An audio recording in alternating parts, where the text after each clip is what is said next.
এই কাইকাটা ঘাটে কেউ আসে বাঁশ নিতে, কেউ আসে বাঁশ দিতে। বাংলাদেশের বিখ্যাত ব্রাহ্মণবাড়িয়ার ওরা। আপনার এটা কি মুরগি? আমেরিকান সিল্কি মুরগি। 67 বছর ধরে এখানে শরবত বানান।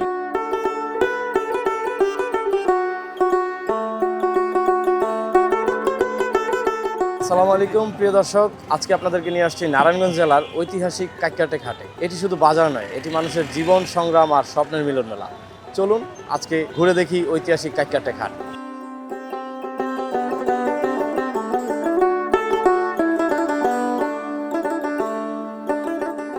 রাজহাঁসের জোড়া আপনাদের এখানে কি ঠিকা হিসাবে না কেজি হিসাবে? না ঠিকা হিসাবে। ঠিকা হিসাবে।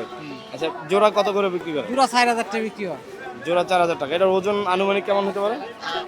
আনুমানিক জোড়া মনে 8 কেজি তারা। 8 কেজি। আপনারা তো এখানে প্রতি সপ্তাহে একবার আসেন। হ্যাঁ, 7 কয়টা থেকে এখানে আসেন? এই যে বাজার 7টার দিকে আসে। আপনি আসছেন কি এই এলাকারই নাকি বাইরে থেকে? না না, আমাদের বাড়ি কিশোরগঞ্জ। কিশোরগঞ্জ থেকে এখানে আসছেন? হ্যাঁ। এত দূর থেকে? এই পাতিহাঁস কত করে জোড়া? এই জোড়া 1200 টাকা। পাতিহাঁস হচ্ছে জোড়া 1200। জোড়া 1200। ওজন কেমন হতে পারে? ওজন দুটো 3.5 কেজি। এই যে দুইটা কি চীনা হাঁস নিলেন না? কত করে নিচ্ছেন এটা? এটা দিয়েছি 700 টাকা। আপনি তো এই এলাকারই। এই এলাকায় এই এলাকায় হাঁসের বাজারে দাম কিরকম মনে হয়? দাম তো হিসাবে আশের বাচ্চার বর্তমান দাম বেশি অনেক বর্তমানে। আশেপাশের অন্যান্য বাজারের তুলনায় এই বাজারে হাঁসের দাম কি কম না বেশি? বেশি এই বাজারে বেশি। এই বাজারে বেশি। আঙ্কেল, আপনি এই বাজারে কতদিন ধরে হাঁস বিক্রি করেন? 40 বছর ধরে। 40 বছর ধরে। বাজারের দাম এখন কেমন মনে হয়? খুব ভালো বাজার। খুব ভালো বাজার। আশেপাশের অন্যান্য বাজার থেকে এটা উত্তম বেচা কিনা। কাইকাটা ঘাটে উত্তম হাঁস উত্তম বিক্রি বেচা হয়। কিনা হয়। তার মানে আপনি এই বাজার হাঁস বিক্রি করে খুব সন্তুষ্ট। অনেক সন্তুষ্ট। আপনার এটা কি মুরগি? আমেরিকান সিল্কি মুরগি। আমেরিকান সিল্কি মুরগি। এই মুরগিটার বয়স কত?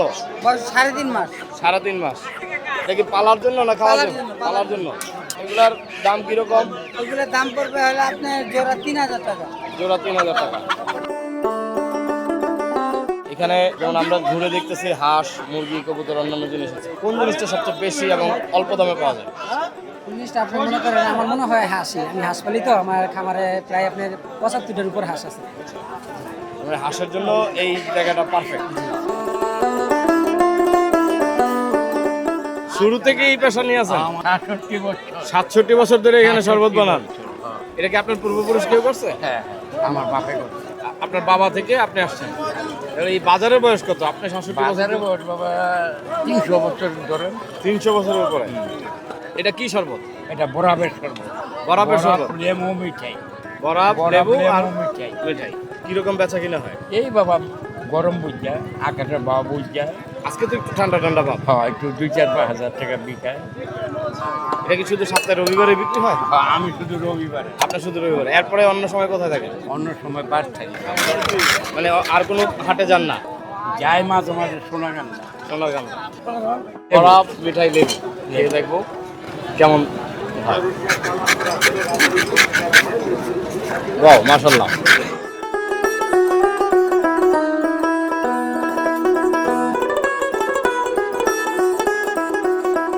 এই হলো ঐতিহ্যবাহী বাটকারা, যেটা দিয়ে আগে ওজন পরিমাপ করা হতো। এটা 1 কেজি ওজনের একটি বাটকারা, এটা দাঁড়িপাল্লাতে ওজন করা হয়। এই বাটকারা এখানে কত ছোট ছোট থেকে আছে আপনাদেরকে দেখানোর চেষ্টা করতেছি। আসুন। এটা হলো 5 কেজি ওজনের বাটকারা। এটি হলো 2 কেজি ওজন পরিমাপ করার জন্য একটি বাটকারা। এটি হলো 1 কেজি ওজন পরিমাপ করার জন্য বাটকারা। এটি হলো হাফ কেজি। এভাবে করে প্রত্যেকটা ওজনের জন্য প্রত্যেকটা বাটকারি রয়েছে। এটা হচ্ছে 200 গ্রাম। তারপরে আমরা দেখতে পাচ্ছি আরও ছোট 100 গ্রামেরটা কোথায়। এই হলো 100 গ্রাম ওজনের। তারপরে হচ্ছে এই যে 50 গ্রাম ওজনের জন্য একটা বাটকারা।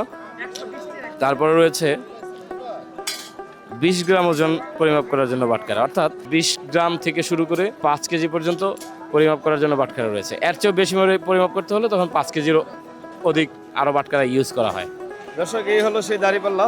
এতক্ষণ আপনাদেরকে যেই বাটকারা দেখালাম, সেই বাটকারা দিয়ে পরিমাপ করার জন্য এই দাঁড়িপাল্লা ইউজ করা হয়।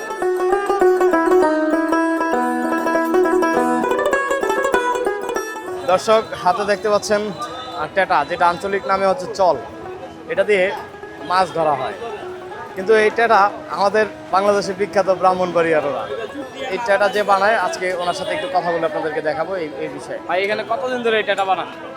ভাই আমি টেরা বানাতেছি এখানে কত 22 বছর ধরে। 22 বছর ধরে টেটা বানাইতেছেন, তার মানে আপনার টেটা বানানোর অভিজ্ঞতা 22 বছরের। অভিজ্ঞতা 22 বছর আরো বেশি, তারপরে ওটা ধরে না, কিন্তু আমি আগে আবার চাকরি করতাম আবার অন্য জায়গায়। এখানে বিভিন্ন প্রকারের টেটা দেখতেছি, এক একটার এক এক বৈশিষ্ট্য। হ্যাঁ, এই সম্পর্কে একটু কিছু বলবেন আমাদেরকে?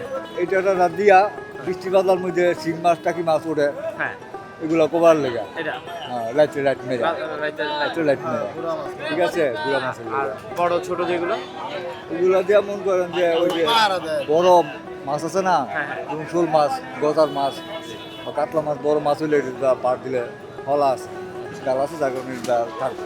এটা তো হচ্ছে আপনার এই যে এই পিয়াটার কারণে বড় মাছ আটকা থাকে সহজ। কালা ইয়ে মোটা। মানে বৈশিষ্ট্য হচ্ছে এক একটার এক এক মাছ ধরার জন্য। এটার নাম কি? জুইতা। জিত্তা।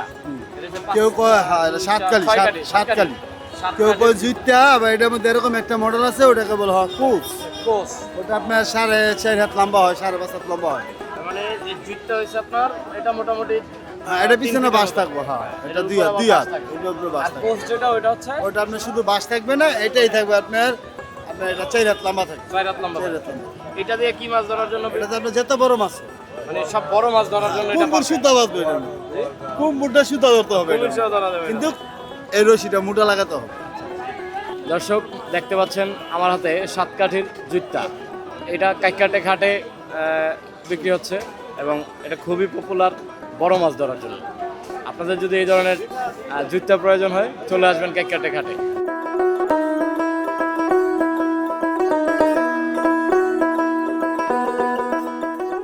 এগুলো কি জাল বলা হয়?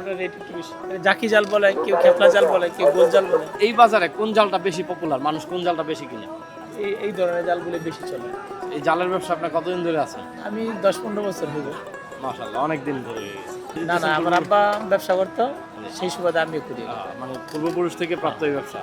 এই ঝাঁকি জালের মধ্যে গাবের রস দিয়ে চুবাইতো, সেই গ্রানটা আমি এখানে পাচ্ছি। হ্যাঁ। এটা কোন জাল থেকে আসতেছে? এটা থেকে এটা গাব দেওয়া। গাব দেওয়া। এই গাবের বৈশিষ্ট্যটা কি শুধু অনেকদিন ভালো থাকার জন্য, নাকি বা মাছ টাছ বেশি পাবে, দ্রুত ডুবে যাবে, এরকম কোনো না না, বৈশিষ্ট্য? গাবটা আর কি সুতারা ভালো থাকে এই আর কি।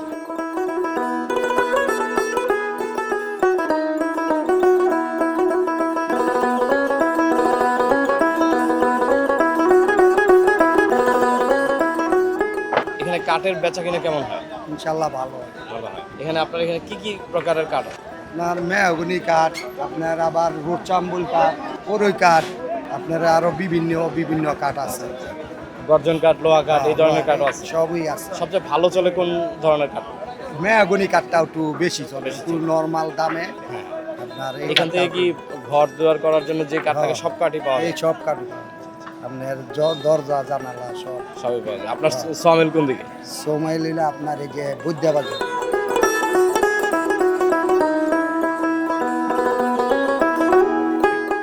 এই হলো পুরনো ঐতিহ্যবাহী ডুলা, যে ডুলা নিয়ে সকালে আড়ঙে গিয়ে বাজার করতাম আমরা ছোটবেলায়। সেই ঐতিহ্য এখনো কাইকাটা ঘাটে রয়েছে। এই হলো গ্রাম বাংলার ঐতিহ্যবাহী কুলা, যে কুলা এখন পাওয়াই মুশকিল অবস্থা। আসলে এই কাইকারটেক যে ঐতিহাসিক হাট বলা হয়, ঐতিহাসিক অনেক জিনিসপত্র এখানে পাওয়া যায়। এটা চালুনও বলা হয় অনেক অঞ্চলে, কিন্তু এখন চালুন প্লাস্টিকের চালুন হওয়াতে এই বাঁশের চালুন আর এখন ব্যবহৃত হয় না। এই প্লাস্টিকের চালুনের থেকে এই বাঁশের চালুন অনেক স্বাস্থ্যসম্মত।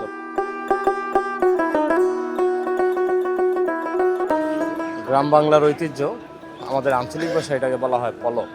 এই পলো দিয়ে আগে মা চাচিরা মুরগি পালন করতো, নতুন মুরগি বাসায় আসলে ঢেকে রাখতো।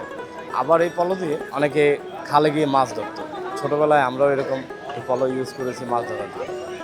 এই পলোটা আমরা ছোটোবেলায় দেখতাম, এখন অনেক জায়গায় এটা বিলুপ্তির পথে। একমাত্র এই কাইকাটেক হাটে এসেই আমরা এটা দেখলাম। এই পলো কি কি কাজে ব্যবহৃত হয়? মুরগি বন্দি করে, হাঁস মুরগি বন্দি করে। হাঁস মুরগি বন্দি করে। এর পূর্বে এটা কি কি কাজে ব্যবহার আর হতো? কিছু কাজ করলো। আর আমরা তো ছোটবেলা দেখতাম এই পলো দিয়ে মাছও ধরা হয়। এখন আর মাছ আছে। হ্যাঁ। সেটা ঠিক আছে, এখন এখন মাছ। আপনার এই বাজারে পলো বিক্রি কিরকম হয়? আছে 20-30 টাকা। আচ্ছা, আপনি এই ব্যবসা কতদিন ধরে করতেছেন? প্রায় 20 বছর। প্রায় 20 বছর।